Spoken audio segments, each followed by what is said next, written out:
Boa noite, irmãos. Boa noite. Damos graças a Deus por estarmos em sua casa em mais este dia do Senhor, para adorá-lo, para louvá-lo, para estar em comunhão com os irmãos. E nós vamos iniciar esse culto ao nosso Deus lendo a sua palavra no Salmo de número 111. O título na minha Bíblia é As Obras Magníficas de Deus. Nós vamos ler esse salmo, irmãos, de forma alternada. Eu vou ler os versos ímpares e os irmãos vão ler os versos pares. Aleluia! De todo o coração renderei graças ao Senhor, na companhia dos justos e na assembleia. Grandes são as obras do Senhor, consideradas por todos os que nelas confiaram. Em suas obras a glória e majestade, e a sua justiça permanece para sempre. Ele fez memoráveis as suas maravilhas, benigno e misericordioso é o Senhor. Dá sustento aos que o temem, lembrar-se-á sempre da sua aliança. Manifesta ao seu povo o poder das suas obras.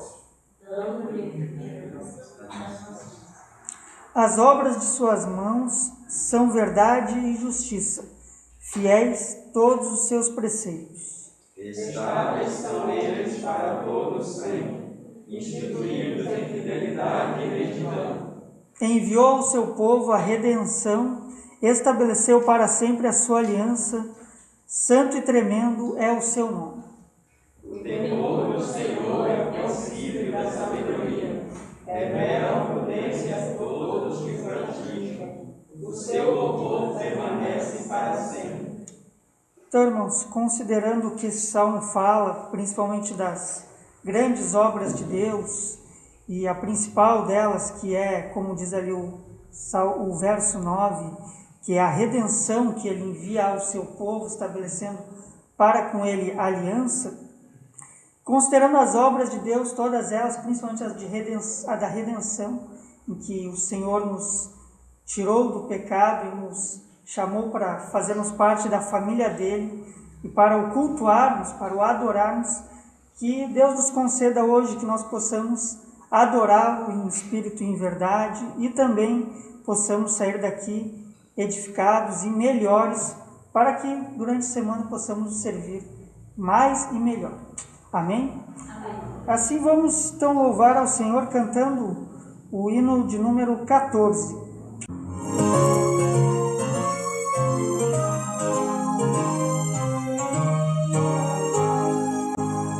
Vamos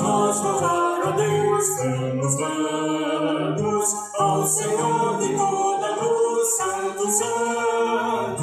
Cantem, louvem lá nos céus, nosso Deus e Rei Jesus. Exaltado seja Deus, Santo, Santo. Exaltado seja nosso Deus e Pai. Exaltado para sempre o exaltai. Cantem, louvem lá nos céus, nosso Deus e Rei Jesus. Exaltado seja Deus, Santo, Santo. Nosso Deus eterno Pai, Santo, Santo. Dê-nos bênçãos por Jesus. Vede, vede ao Senhor glorificai. Vós os salvos pela cruz, sim, conosco glória dai. Vinde, vinde. Exaltado seja nosso Deus e Pai, exaltado para sempre o exaltai. Cantem, louvem lá dos céus, nosso Deus e Rei Jesus. Exaltado seja Deus, Santo, Santo.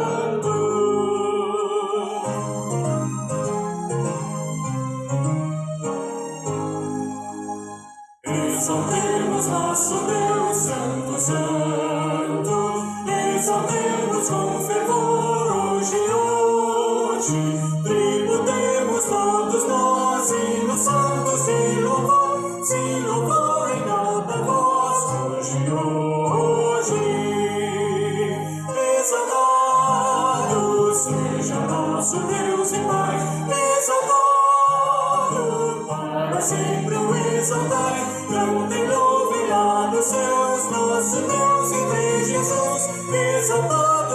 seja Deus, Santo, Santo. Oremos. Senhor nosso Deus, viemos em Tua presença, Pai, em nome de Teu Filho Jesus. Senhor, te damos graças primeiramente por teres nos concedido, Senhor, por nos concederes mais essa oportunidade, Pai, estarmos em Tua casa, Senhor, para Te adorar, Senhor, para Te louvar, Pai, para ouvir a Tua palavra, Senhor. Te pedimos, Senhor, que o Senhor abençoe a cada um dos que estão aqui, Senhor, também aqui as famílias aqui representadas, Senhor, e bem como aqueles irmãos também que não puderam vir, Senhor. Peço que o Senhor esteja abençoando a cada um de nós e que o Senhor conceda ao Pai a Tua presença especial aqui hoje, pelo Teu Espírito Santo, Pai, que nós possamos Te adorar, Senhor, e que o nosso culto, Pai, seja aceito por Ti, Senhor. Abençoe cada ato do culto hoje, Senhor, e que tudo seja feito para a Tua glória, Senhor. Assim oramos em nome de Jesus. Amém. Grande é o Senhor.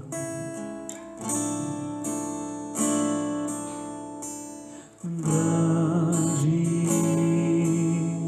é o Senhor e digno de louvor. Na cidade do nosso Deus, no santo monte, a alegria de toda a terra.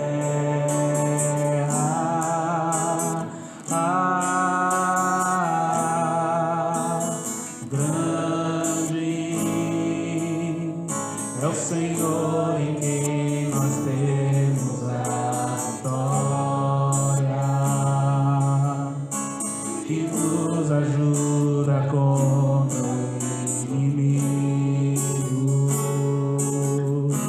Por isso diante dele nos prostramos.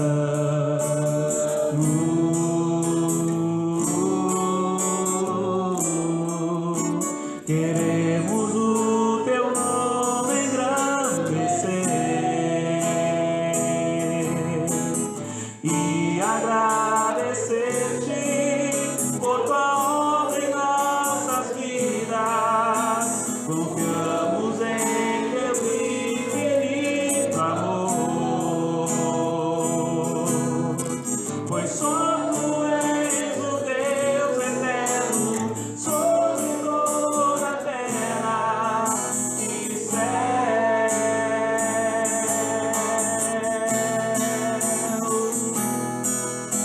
Queremos o Teu nome engrandecer e agradecer-te por Tua obra em nossas vidas. Confiamos em Teu infinito amor, pois só Tu és o Deus eterno sobre toda a terra. Pois só Tu és o Deus eterno sobre toda a terra e céu.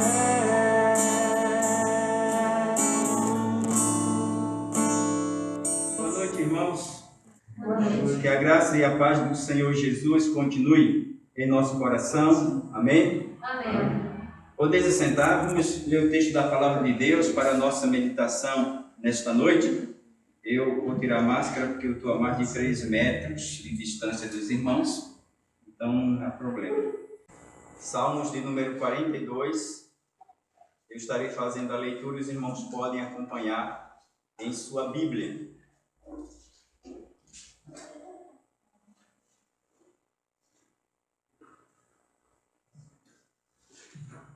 Salmos 42, assim nos diz: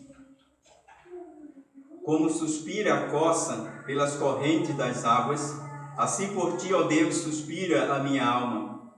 A minha alma tem sede de Deus, do Deus vivo. Quando irei e me verei perante a face de Deus? As minhas lágrimas têm sido o meu alimento dia e noite, enquanto me dizem continuamente: o teu Deus, onde está? Lembro-me destas coisas, e dentro de mim se me derrama a alma, de como passava eu com a multidão do povo e os guiava em procissão à casa de Deus, entre gritos de alegria e louvor, multidão em festa. Porque está abatida, ó minha alma, e porque te perturbas dentro de mim? Espera em Deus, pois ainda o louvarei, a Ele, meu auxílio e Deus meu. Sinto abatida dentro de mim a minha alma, lembro-me, portanto, de ti, nas terras do Jordão, e no monte Hermon, e no outeiro de Mizar. Um abismo chama outro abismo, ao fragor das tuas catadupas, todas as tuas ondas e vegas passaram sobre mim. Contudo, o Senhor, durante o dia, me concede a sua misericórdia, e à noite comigo está o seu cântico, uma oração ao Deus da minha vida. Digo a Deus, minha rocha: por que te olvidaste de mim? Porque hei de andar eu lamentando sobre a opressão dos meus inimigos? Esmigalham-se-me os ossos, quando os meus adversários me insultam, dizendo: o teu Deus, onde está? Porque estás abatida, ó minha alma, porque te perturbas dentro de mim. Espera em Deus, pois ainda o louvarei, a Ele, meu auxílio e Deus meu. Que o Senhor Deus aplique a sua palavra ao nosso coração, e nós queremos meditar hoje na palavra de Deus com o tema sede de Deus. E para essa reflexão nossa, nós queremos principalmente usar esses salmos e olhando para o contexto que este salmo ele nos apresenta. Ele é importante principalmente nos nossos dias. Em todas as épocas, eu acredito que este salmo ele sempre falou e sempre falará, pois esse salmo ele nos leva a um entendimento de que o sofrimento na vida do ser humano é algo real, é algo que está presente. É importante algumas coisas dentro desse salmo, porque um dos motivos, que esse salmo ele foi escrito foi que o salmista ele estava passando por dificuldades, ele estava emocionalmente abatido. A realidade que ele estava vivendo, conforme o texto lido, era uma realidade de dificuldades. Ele estava ponderando sobre questões difíceis em sua vida e em sua caminhada. O título deste salmo ele significa instrução, no hebraico Mishi ou Mashil. É interessante essa expressão aqui de Mashil, que significa instrução. E a ideia do salmista em expor a sua condição emocional é também trazer alguma instrução para aqueles que fossem lê-lo ou cantá-lo, porque esse salmo foi composto em forma de cântico para ser cantado, para ser então entoado como louvor a Deus, como era costume nos salmos, ou em todos, na maioria dos salmos pelo menos.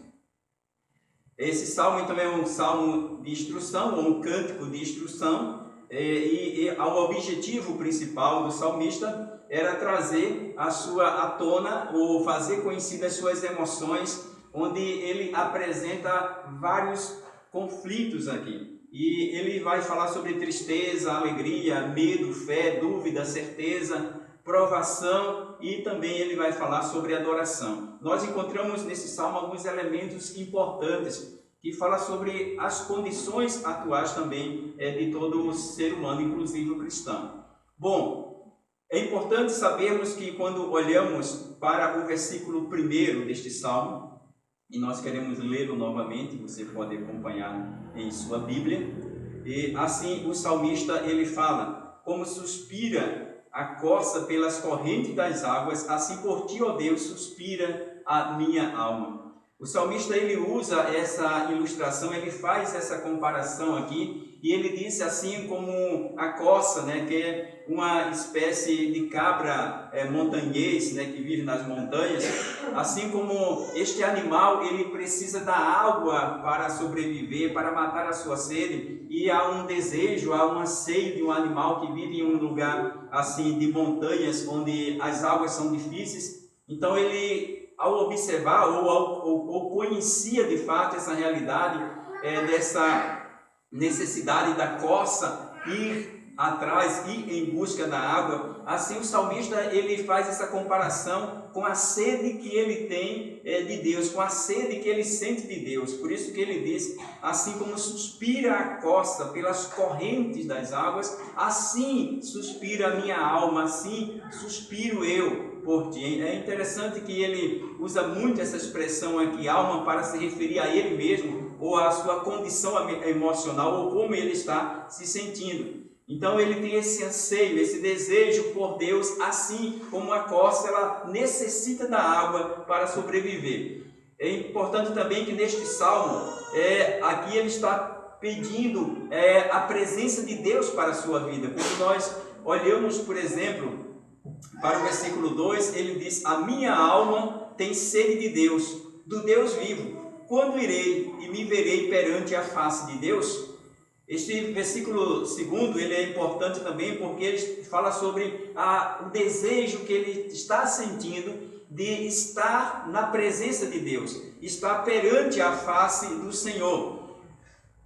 Alguns comentaristas, eles acreditam que o salmista ele poderia estar em um lugar desértico, em um lugar desértico, em um deserto, ou ele podia estar em uma terra estranha. Há uma possibilidade dele ter escrito este salmo num contexto de guerra, onde ele ou o povo tenha sido levado cativo, onde lá ele não podia adorar a Deus. O contexto do salmista também, ele nos leva a entender que há uma possibilidade muito grande de ele estar impossibilitado de estar em Jerusalém, de ele se dirigir ao templo. E no contexto judeu daquela época, hebreu, era no templo onde se via a presença de Deus, era o templo o lugar ideal, era no templo onde Deus ele era adorado, ele falava, onde o povo saía edificado. Então, estar na presença de Deus, estar no templo lá em Jerusalém, isso era uma maravilha para todo judeu, aquele que tinha sede, que desejava Deus, considerando que havia esse entendimento cultural de que a presença de Deus, ou Deus habitava no templo. Por isso que aqui o salmista ele usa nessa expressão dessa face de Deus, a sede do Deus vivo. E é importante essa expressão do salmista aqui, porque ele se dirige a Deus como o Deus vivo. A sede que ele tem é do Deus vivo, porque ele vivia num contexto onde também existiam vários deuses, onde as pessoas tinham seus próprios deuses, assim como hoje a idolatria ela existe naquela época também. Porém, o salmista ele deixa bem claro que o Deus que ele deseja, o Deus que ele anela estar na presença dele, é o Deus vivo, o Deus verdadeiro. Então ele identifica aqui a Deus como o Deus vivo, aquele que está vivo.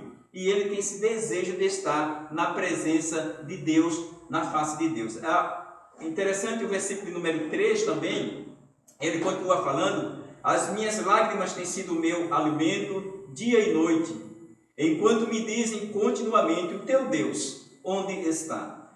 Essa expressão aqui é importante porque dá-se a entender que o salmista ele era confrontado diante de uma situação difícil que ele estava, longe da presença de Deus, talvez passando por alguma perseguição. E aqui ele cita que ele tinha inimigos, e esses inimigos zombavam dele e perguntavam: olha, e o teu Deus, onde é que está? Onde está o teu Deus? Talvez os inimigos viam o lamento dele, ou sabiam que ele, se era que ele estava sendo levado cativo, se ele estava numa terra de inimigos. Aqui existe uma zombaria descrita pelo salmista, pelos inimigos, onde pergunta: o teu Deus onde está? E esse questionamento não era para conhecer esse Deus do salmista, mas é uma expressão de zombaria, como que se os inimigos estivessem afrontando: onde está o teu Deus que te deixou nesta condição? Te deixou abatido, deixou a tua alma sedenta. O teu Deus onde está? Este versículo aqui, ele também nos leva a uma aplicação para a nossa vida, que também na vida do cristão podem existir situações difíceis, situações conflitantes, onde ele mesmo pode chegar e perguntar, ou alguém pode até, de forma zombateira, perguntar: se tu estás passando por essa situação, onde está o teu Deus? Aquele Deus que tu dizes que Ele é o Deus Todo-Poderoso, que governa e controla todas as coisas. Se esse teu Deus é o Deus Todo-Poderoso, por que tu estás em sofrimento? E é justamente esse contexto do Salmo, o salmista estava em sofrimento. Assim pode acontecer na vida do cristão. Pode existir uma suposta ideia de que Deus ele está inoperante, ele está inerte diante de uma situação difícil na vida do cristão. Às vezes, o próprio cristão ele pode questionar sobre a sua situação, sobre o contexto que ele está vivendo. Ora, e Deus? Por que ele não age? É importante essas colocações aqui do salmista, que hoje nós temos o privilégio de adorar a Deus. Não há uma proibição, pelo menos não pela nossa Constituição Federal, do culto ser prestado a Deus. É verdade que no contexto atual de pandemias, nós sabemos que existem algumas restrições, porém é uma questão sociológica, não é uma perseguição religiosa, e por isso respeitamos. Porém é interessante que mesmo nesse contexto de certas restrições, nós já sentimos que há alguma dificuldade quando nós somos privados de estarmos na presença de Deus, juntamente com o povo de Deus, sem qualquer impedimento. Então o salmista, quando ele se depara com essa condição de sofrimento, ele estava sem condições de estar na casa de Deus, sem condições de estar na presença de Deus no templo, no lugar de adoração. E certamente outras situações conflitantes estavam acontecendo na vida do salmista, assim como pode acontecer também na vida do cristão ou dos cristãos. É importante este salmo porque ele nos leva a pensar também, a refletir, que devemos aproveitar todos os momentos que nós temos onde podemos adorar a Deus, onde podemos buscar ao Senhor. Porque pode existir algum tempo, algum momento, onde isso seja proibido. As perseguições, a história da igreja está aí para nos mostrar muitos desses fatos. A história bíblica também nos mostra isso. Então, o estar na presença de Deus é algo maravilhoso. Só a ideia de que alguém tem de não poder cultuar a Deus, isso já causa um certo espanto ou uma certa preocupação na vida de um verdadeiro adorador, na vida daquele que tem sede de Deus, daquele que deseja estar na presença de Deus. Então, para nós cristãos, esse salmo também, ele nos leva a pensar diante de situações onde há uma possibilidade de não adorar a Deus. Então, como nós nos sentiríamos se fôssemos de fato proibidos de cultuar a Deus, ou se fôssemos levados para um lugar onde o culto a Deus ou cultuar a Deus fosse proibido? Certamente o cristão verdadeiro ele se expressaria com esta sede de Deus, assim como fez o salmista. Ele também expressaria a sede do Deus vivo, ele entenderia o contexto do que o salmista estava passando. Algo importante, quando nós olhamos para o versículo de número 4, assim está escrito: lembro-me destas coisas, e dentro de mim se me derrama a alma, de como passava eu com a multidão de povo, e os guiava em procissão à casa de Deus, entre gritos de alegria e louvor, multidão em festa. Então, o salmista aqui, ele fala de uma forma saudosa e dá-se a entender que, de fato, ele não estava com acesso à adoração a Deus, ele estava num lugar distante, num lugar onde ele não podia prestar o culto, a adoração dele a Deus. Por isso que nesse versículo 4, ele fala que ele passa a se lembrar do tempo onde ele podia se dirigir à casa de Deus, ele podia dirigir a multidão, como era costume naquela época das caravanas, quando chegavam, quando vinham de lugares distantes para Jerusalém, para o templo, para o culto. Então eles vinham cantando, eles vinham louvando a Deus, eles vinham dando gritos de alegria. Eles não faziam isso dentro do templo, dentro do culto, mas era comum nas chamadas nas procissões que se dirigiam ao culto, ou os cânticos de degraus, como assim também alguns eram chamados, porque eles subiam, né, os degraus até a casa de Deus, cantando, louvando, glorificando a Deus. E o salmista aqui, de forma saudosa, ele se lembra deste momento, desse episódio, e ele diz que há uma perturbação no interior dele, no coração dele, porque ele não está podendo fazer aquilo naquele momento. Por isso que ele diz: e dentro de mim se me derrama a alma. E então há um desejo ansioso ali para cultuar a Deus, e naquele momento ele não estava podendo fazê-lo. Mas ele recorda, ele relembra quão preciosos eram aqueles momentos. Então ele fala sobre dessa realidade que ele vivia e uma realidade que ele está vivendo agora. Então ele destaca esses momentos festivos, esses momentos de alegria, esses momentos onde ele cultuava a Deus com todo desprendimento. Mas agora ele se encontra de forma restrita, limitada nessa condição de adoração. O versículo de número 5 diz assim: por que estás abatido, ó minha alma? E por que te perturbas dentro de mim? Espera em Deus, pois ainda o louvarei. A Ele, meu auxílio e Deus meu. É importante este versículo também, porque ele destaca aqui a confiança que o salmista tinha, mesmo diante da situação difícil. Então, ele aqui evoca uma confiança interior, ao mesmo tempo que o salmista, ele fala consigo mesmo, ele fala com a sua alma, onde ele pergunta de forma retórica: por que estás abatida, ó minha alma? E por que te perturbas dentro de mim? É interessante esse questionamento do salmista, porque ele olha para dentro de si mesmo, mas ele recusa entregar-se a uma depressão, ele recusa entregar-se a uma derrota. E ele olha para dentro dele mesmo, dentro de um quadro onde ele está impossibilitado da face de Deus, ele está impossibilitado de saciar a sua sede espiritual, louvando, adorando, bendizendo, ouvindo a palavra de Deus.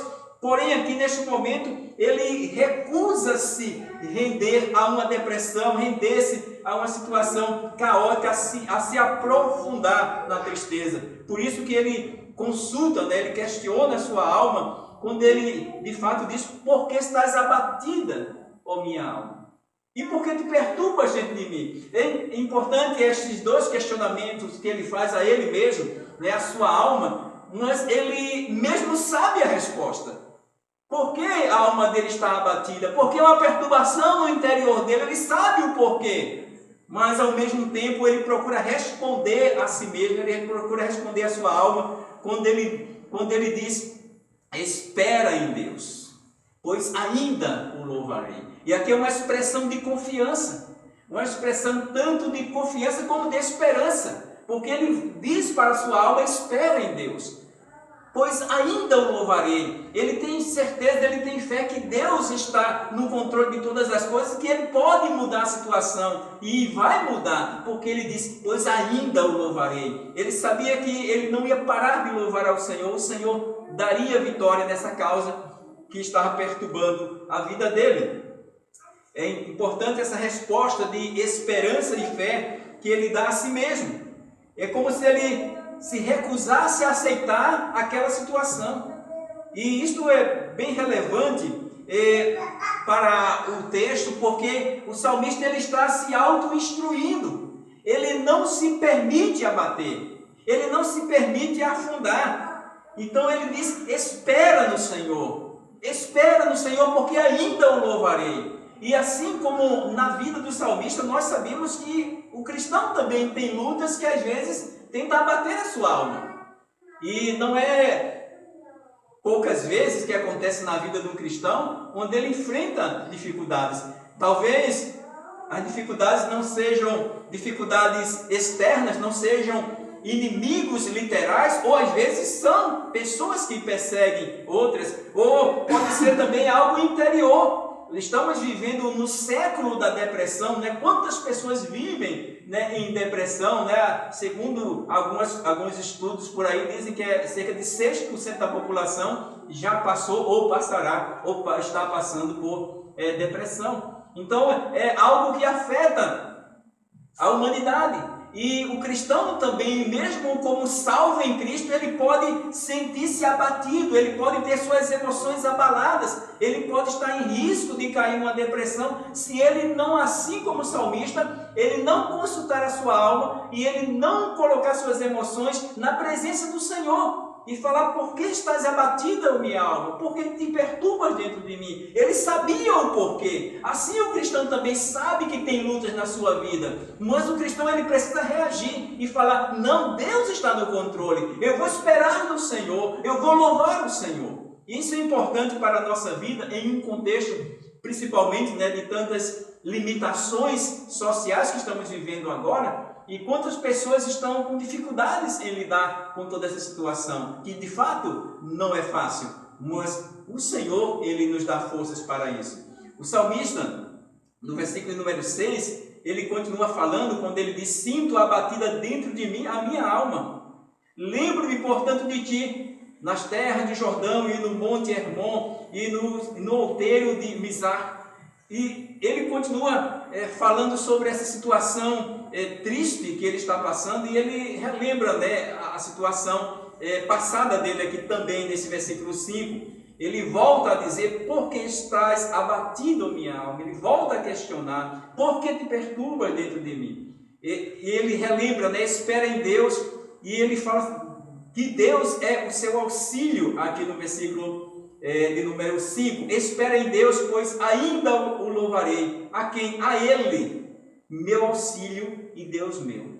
E é importante este versículo aqui, nessa oração, nesse cântico do salmista, porque ele expressa-se aqui como alguém que tem um relacionamento pessoal com Deus.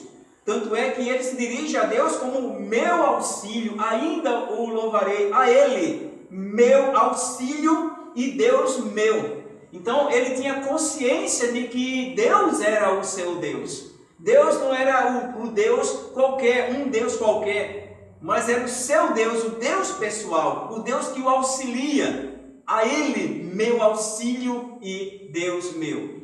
É importante, quando olhamos para o contexto das perseguições dos cristãos no Novo Testamento, e uma das expressões que o apóstolo Paulo usa, quando ele diz: eu sei em quem tenho crido, ou eu sei que o meu Deus vive, a expressão de Jó, por exemplo, E esse cântico da alma, onde expressa a confiança em Deus, esses cânticos são importantes para a nossa vida, como resposta ao abatimento da nossa alma em perseguições.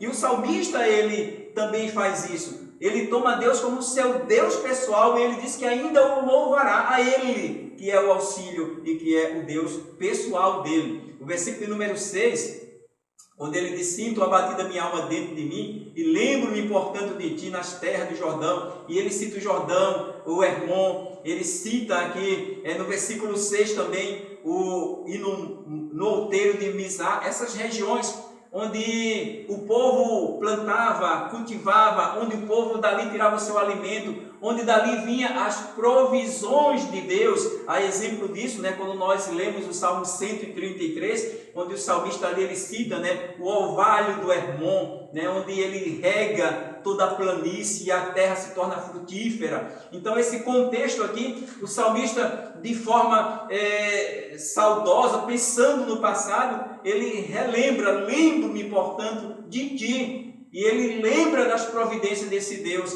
que o auxilia. É importante sempre estarmos olhando para esta visão que o salmista tem, em uma visão bem realista. É importante lembrar que Deus é o Deus da providência, e é importante dirigir-se a Deus como aquele que de fato providencia. Porém, não devemos ignorar as situações difíceis que podemos enfrentar, porque Deus não é um Deus fictício, é um Deus verdadeiro. Porém, as realidades que nós enfrentamos difíceis na vida, elas também são reais. A questão é a quem nós vamos nos render: as realidades conflitantes ou ao Deus que pode mudar a situação? O salmista, ele expressa a sua fé e confiança nesse Deus, mesmo diante de uma situação tão difícil que ele está passando. Ora, o versículo de número 7 nos diz assim: um abismo chama outro abismo, ao fragor das tuas catadupas, todas as tuas ondas e vagas passaram sobre mim. É interessante que ele está citando aqui uma espécie de lamentação, onde ele diz que um abismo chama outro abismo, ou seja, a expressão aqui é que se nós nos deixarmos afundar, nós vamos cair em um profundo abismo. É uma expressão aqui que se nós não reagirmos, nós vamos continuar se afundando cada vez mais. E isso é bem interessante quando passamos por lutas, por dificuldades, quando nós não reagimos, quando nós não buscamos forças em Deus, é bem comum nós ficarmos cada vez mais fracos. O salmista aqui, neste salmo, esse salmo não é um salmo de derrota, é um salmo, muito pelo contrário, um salmo onde ele expressa a fé no Deus que é o seu auxílio, o Deus que lhe ajuda. Embora ele expresse as perseguições, ele expressa o abatimento da sua alma, as questões interiores dele, porém ele não se entrega, ele recusa-se deixar que a sua alma caia num abismo profundo onde ele não possa reagir. Importante olhar para o versículo 8, quando ele diz: contudo, o Senhor durante o dia me concede a sua misericórdia, e à noite comigo está o seu cântico, uma oração ao Deus da minha vida. Então, o versículo 8 é um complemento justamente disso, desse negar-se, negar que a sua alma ela se deixe levar ao abismo, ela se afunde no lodaçal, no lamaçal. E é por isso que no 8 eles, mesmo diante dessas dificuldades, mesmo diante dessas calamidades, mesmo diante dessas vagas, dessas ondas sobre minha vida, ele diz: contudo, o Senhor, durante o dia, me concede a sua misericórdia. Então, a certeza de que a misericórdia do Senhor é a causa de nós não sermos consumidos. Então, a força do cristão, no sentido de sua vida com Deus, mesmo no sentido da sua firmeza, da sua força ou na sua fraqueza, tudo é porque Deus é o Deus misericordioso. O cristão ele só consegue passar pelas dificuldades, ele só consegue vencer porque Deus é misericordioso. Não há mérito próprio, não há forças próprias no cristão, como se ele, por ele mesmo, pudesse vencer todo obstáculo. Não, por isso que o salmista, ele reconhece a realidade difícil, ele reconhece a presença dos inimigos, ele reconhece o abatimento da sua alma e ele então busca em Deus o auxílio. Por isso que ele chega a expressar aqui: contudo o Senhor durante o dia me concede a sua misericórdia, e à noite comigo está um cântico. É interessante que ele expressa aqui que mesmo diante dessas dificuldades ele consegue louvar ao Senhor, no sentido de que as calamidades elas irão passar. E ele usa a expressão de oração também nesse versículo 8, uma oração ao Deus da minha vida. Então, vemos que o salmista, embora ele expresse toda essa situação caótica aqui, de forma bem lúgubre, bem escura, mas ao mesmo tempo ele diz: eu continuo confiando na misericórdia, eu canto ao Senhor por sua misericórdia à noite. Eu sei que eu posso orar ao Senhor, uma oração ao Deus da minha vida. E é bem forte essas expressões pessoais do salmista aqui, porque ele se dirige a Deus como o seu Deus, o Deus da sua vida, aquele que está com ele. Esse versículo também, ele fala sobre esta vida de oração do salmista, e esta verdade de louvor a Deus mesmo diante das dificuldades, por causa da assistência misericordiosa de Deus. Então, encontrar motivos para louvá-lo é um dos objetivos do salmista. O versículo número 9 assim diz: digo a Deus, minha rocha, por que te olvidaste de mim? Porque hei de andar eu lamentando sobre a opressão dos meus inimigos.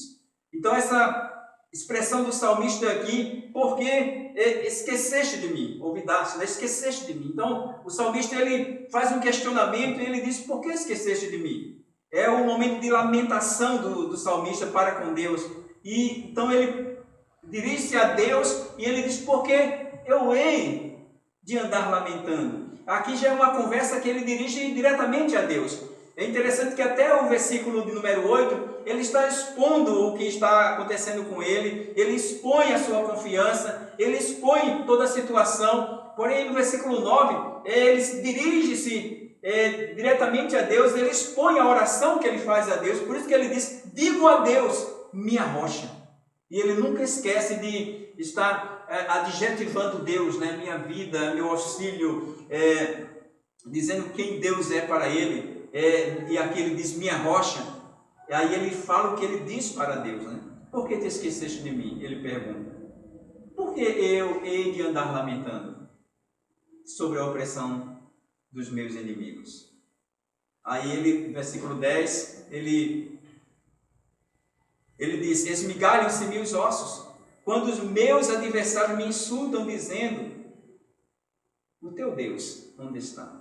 A preocupação do salmista é bem interessante aqui, porque ele não aceita que o Deus dele seja zombado. Ele não aceita que esse questionamento feito pelos inimigos dele sirva de triunfo. E ele ora a Deus para que Deus mude a situação, porque ele sabe que Deus pode mudar. E ele diz que quando os inimigos zombam, os adversários o insultam, ele diz que isso é como se os ossos dele tivessem sido esmagados. Porque, na verdade, no contexto, se for o caso de que o povo e o salmista estavam juntos, foram levados cativos ou como prisioneiros de outra nação, a derrota de uma nação também simbolizava, naquela época, muitas vezes, a derrota dos deuses daquela nação. E a zombaria com o povo, a zombaria para com Deus daquela nação, isso, quando o salmista ouvia isso, era como se os ossos dele estivessem sendo esmagados, porque ele não aceitava que o Deus dele fosse tratado assim, porque ele sabia que o Deus dele é o Deus Todo-Poderoso. Então, por isso que ele repete, né, essa expressão aqui de Deus como o seu Deus, o Deus pessoal, o Deus que lhe socorre.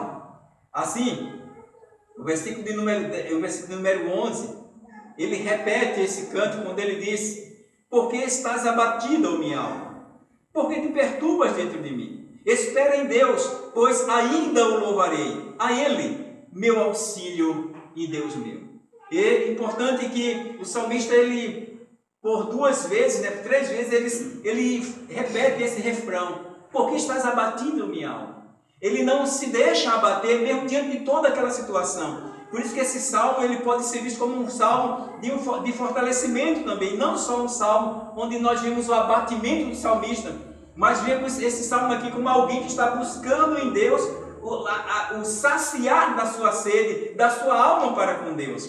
E por isso que ele repete esse refrão, e de forma a trazer à sua memória a fé no Deus vivo. E por isso que ele diz: por que estás abatido, minha alma? Por que te perturbas dentro de mim? Espera em Deus. E a resposta dele para a alma dele é uma resposta de esperança. Espera em Deus, uma resposta de fé. Ainda o louvarei. A quem? A Ele, ao Deus que é o auxílio, ao Deus que é o Deus verdadeiro. Então, o abatimento real na vida do salmista não é um abatimento de miséria, onde o salmista se deixou afundar na depressão, mas ele reage confiando que o seu Deus o livraria. Então, por isso que esse salmo, ele fala muito ao coração daqueles que, pode falar muito ao coração daqueles que possam estar passando por dificuldades, ou por tristezas na vida. Por quê? Porque este salmo, ele relembra que a nossa alma, ela precisa ser levada a buscar a Deus. A nossa alma precisa ser lembrada que existe um Deus que auxilia o seu povo, um Deus que socorre.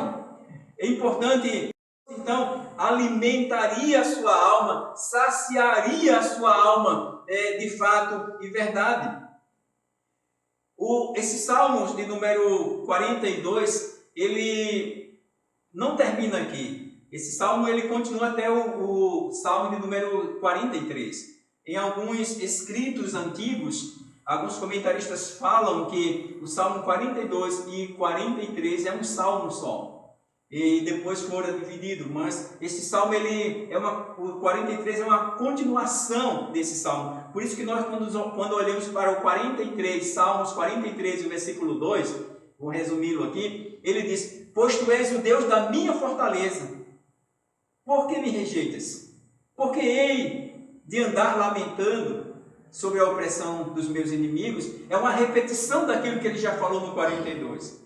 Então, ele ora a Deus e, ao mesmo tempo, ele recusa-se andar lamentando pela situação difícil que ele está passando e vivendo. O versículo número 3, além dele falar no 2 que Deus é sua fortaleza, no 3 ele diz: envia a tua luz e a tua verdade para que me guie e me leve ao teu santo monte, aos teus tabernáculos. Então o desejo dele aqui, a oração dele, é que ele fosse saciado. De que forma?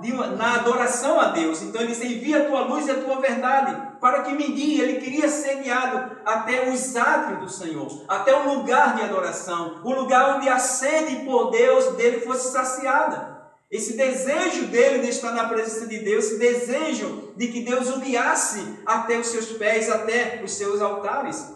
O versículo número 4 há uma afirmação de fé, quando ele diz: então irei ao altar de Deus, que é a minha grande alegria. Ao som da harpa eu te louvarei, ó Deus, Deus meu.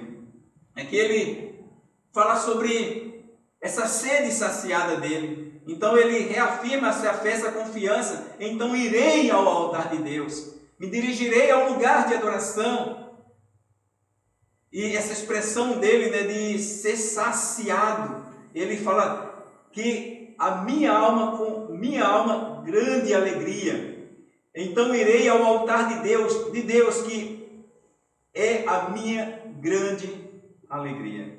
Então ele expressa Deus aqui como a maior alegria dele. Por isso entendemos que quando falta a adoração a Deus, ele se entristece. A razão maior do lamento do salmista aqui não eram os inimigos. A razão maior era porque ele não podia saciar a sede dele na presença do Deus dele, o Deus que para ele era a maior alegria da vida dele.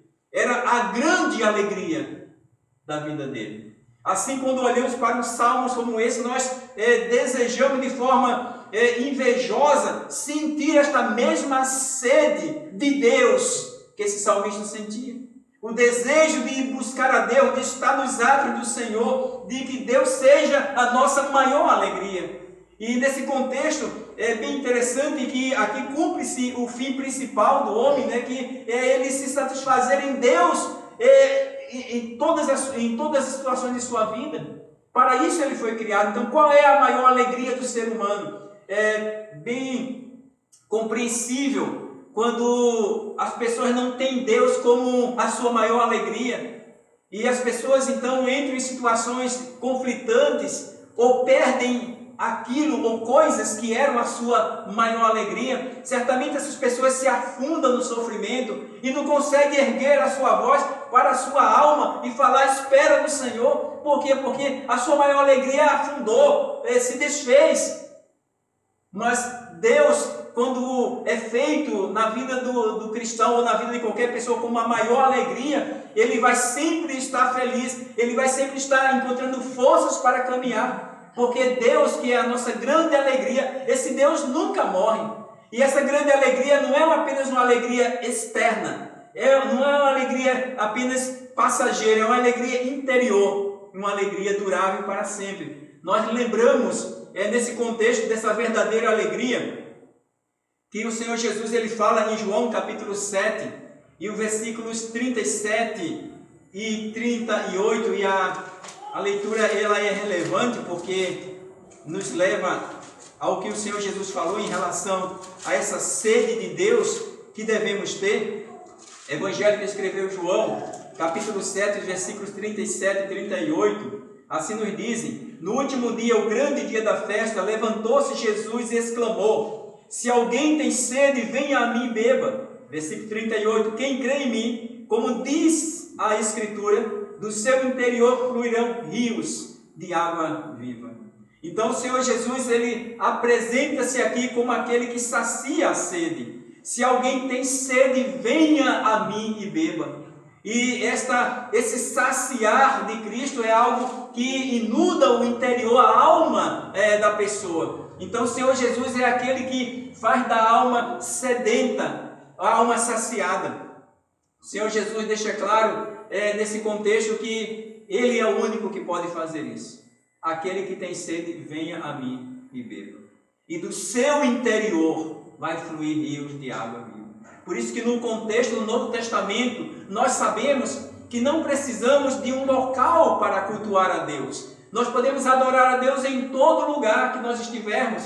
É verdade que está em famílias adorando a Deus, está no culto, está em ajuntamento. Isso fortalece também a nossa fé. E está na Bíblia esse contexto de adoração coletiva, adoração pública. Isso também é um meio de fortalecer a fé do cristão. Porém, diferente do salmista, nós não entendemos que Deus está apenas em um lugar, mas em qualquer lugar que o cristão ele invocar o nome do Senhor, o Senhor está presente, o Senhor se faz presente na vida dele. Por isso que o cristão ele tem esta água viva no seu interior que é saciada, sua alma então é saciada pelo próprio Cristo. Então, porque nós já fomos a Cristo e já bebemos dele. O salmista, ele, no capítulo de número 43, versículo 5, último versículo, ele fala de forma bem apropriada. Por que estás abatida, ó minha alma? Por que te perturbas dentro de mim? Espera em Deus, pois ainda o louvarei, a Ele, meu auxílio e Deus meu. Que nós, ao olharmos para estes salmos, nós possamos, em momentos difíceis da nossa vida, orar a Deus, falar com nossa alma também desta forma, e não deixar nossa alma se abater por situações difíceis em nossa vida. Elas são reais. Os inimigos estão presentes em nossa volta. O cristão tem lutas, tem dificuldades. Não sei qual o tipo de dificuldade que cada cristão passa, mas todos nós temos as nossas. Mas nunca devemos deixar que esses inimigos destruam a nossa vida, destruam a nossa fé, a nossa comunhão com Deus. Não podemos deixar que essas afrontas desses inimigos externos, eles venham a desanimar ou minar a confiança que temos em Deus. O salmista nos ensina isso porque ele não se permite, ele não deixa a sua alma cair no abismo. Não, ele consulta a sua alma e diz: por que estás abatido, minha alma? Por que te perturba dentro de mim? Espera em Deus, pois ainda o louvarei, a Ele, meu auxílio e Deus meu. Essa deve ser a nossa oração. Não nos deixar abater diante das situações difíceis. Saber da realidade sim, mas orar ao Senhor, buscar a face dEle, sabendo que o Senhor está presente. Não permitir que os inimigos minem a nossa confiança, a nossa fé em Deus. Não permitir nem que a nossa própria alma se afunde em um desespero, em uma depressão, como se não existisse um Deus, como se não existisse uma esperança. A resposta que podemos dar aos nossos inimigos, à nossa mente ou às situações de nossa volta: o teu Deus onde está? Qual a resposta que você daria? Onde está o seu Deus? Onde está o Deus que lhe socorre? Onde está o Deus que lhe auxilia? O teu Deus onde está? Então que possamos responder com fé: o meu Deus está vivo, o meu Deus está comigo, e a minha alma não pode se abater. Eu vou esperar em Deus, porque ainda o louvarei, a Ele, o meu Deus, o meu auxílio e Deus meu. Que Deus nos dê graça, irmãos, que não possamos nos deixar abater com situações difíceis. Reconhecê-las, sabendo que são reais, mas sempre saber que durante todo o dia podemos contar com a misericórdia de Deus. Que à noite Deus pode colocar um cântico nos nossos lábios, que à noite podemos nos deitar ou nos ajoelhar ou em pé, mas orar ao Senhor e reconhecer que Ele é o Senhor que tem nos ajudado. Que Deus assim nos dê graça e que não falte essa fé e confiança no nosso coração. Que Deus nos dê graça, amém? Vamos orar pedindo a bênção e a graça do Senhor. Senhor, Tu és o nosso auxílio, nosso Deus. aquele, Senhor, que nos ergue, que não deixa a nossa alma se abater, aquele, Senhor, que sacia a nossa sede, ó Deus, a sede da nossa alma, da Tua presença. Ó Deus Todo-Poderoso, não permite, Senhor, que essa circunstância nessa vida afogue, ofusque ou apague, Senhor, a confiança que temos em Ti. Ó Deus, que os rios de águas vivas, que o Teu Filho, o Senhor Jesus falou, possam fluir do nosso interior e a Ti prestarmos o culto, a adoração, o louvor que ao Teu nome é devido e saciar a nossa sede, a nossa alma em Ti. Obrigado, Senhor, por esta noite. Obrigado por cada pessoa aqui presente, que Tu abençoe cada família, Senhor, ao ouvir essa mensagem. Ó Deus, que Tu dê graça, que Tu sustente, que Tu firme. Ó Deus, que a sua alma, se estiver abatida, possa ser levada na direção do Teu altar, na direção de Cristo, onde lá Cristo pode saciar a sede que a alma sente, porque sabemos que só Ele pode fazê-lo. Assim, ó Deus, pedimos a Tua graça. Pedimos que nos dê uma continuidade de semana na Tua presença, na Tua guarda e proteção. Supre toda e qualquer necessidade e alimenta o Teu povo e sacia a nossa sede de Ti. Assim, oramos, agradecidos em nome de Cristo Jesus, o nosso Senhor e Salvador, aquele que vive e reina para sempre. E que o amor de Deus, o nosso eterno Pai, que a graça salvadora do nosso Senhor e Salvador Jesus, que a comunhão, as consolações e o poder do Espírito Santo de Deus seja, irmãos, convosco e com todo o povo de Deus, hoje e para sempre. Amém. Que Deus os abençoe. Tenha uma boa noite na graça e na paz do Senhor.